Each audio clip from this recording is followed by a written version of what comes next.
സമാധാനം കൊടുക്കട്ടെ, മറവിയെ കൊടുക്കട്ടെ.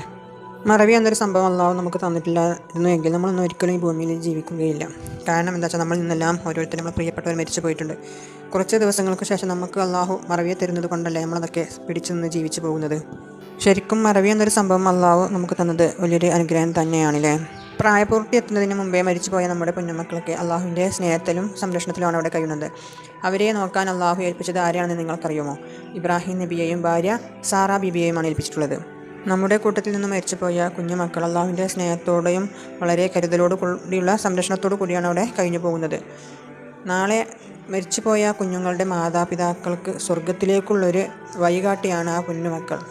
നാളെ ഈ മാതാപിതാക്കൾ മരിച്ചു കഴിഞ്ഞാൽ അന്ത്യനാളിൽ വിചാരണ നടത്തി സ്വർഗത്തിലേക്കോ നരകത്തിലേക്കോ എന്നുള്ള ആ വിചാരണ കഴിഞ്ഞ് അവർ നരകത്തിലേക്കാണ് പോകുന്നത് എങ്കിൽ, ശിക്ഷ അവർക്ക് നരകത്തിലേക്കാണ് എങ്കിൽ, ആ കുഞ്ഞുമക്കൾ സ്വർഗത്തിലായിരിക്കുമല്ലോ എന്തായാലും. അപ്പോൾ ആ കുഞ്ഞുമക്കൾ അള്ളാഹുവിനോട് പറയുമല്ലോ, എൻ്റെ ഉമ്മയും ഉപ്പയുമാണത്, അവരെ എനിക്ക് വേണം, എൻ്റെ അടുത്തേക്ക് കൊണ്ടുവന്ന് തരണമെന്ന് പറയുമല്ലോ. അപ്പം ആ മാതാപിതാക്കളെ ആ കുഞ്ഞുമക്കളുടെ അടുത്തേക്ക്, അവരുടെ എത്ര ശിക്ഷയുണ്ടെങ്കിലും ആ മക്കളെ അടുത്തേക്ക് ആ മാതാപിതാക്കളെ കൊണ്ടുപോയി ആക്കുമെന്നാണ് അള്ളാഹു പറഞ്ഞിട്ടുള്ളത്. കുഞ്ഞുമക്കൾ മരിച്ചു പോയിട്ടുള്ള മാതാപിതാക്കൾ എൻ്റെ വീഡിയോ കാണുന്നുണ്ടെങ്കിൽ അവരൊരിക്കലും വിഷമിക്കരുത്. നിങ്ങൾക്ക് നാളേക്ക് സ്വർഗത്തിലേക്കുള്ള ഒരു വഴികാട്ടിയാണ് ആ കുഞ്ഞുമക്കൾ.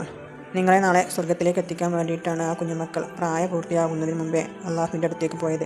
പിന്നെ എന്തിനാണ് നിങ്ങൾ വിഷമിക്കുന്നത്? മറ്റുള്ള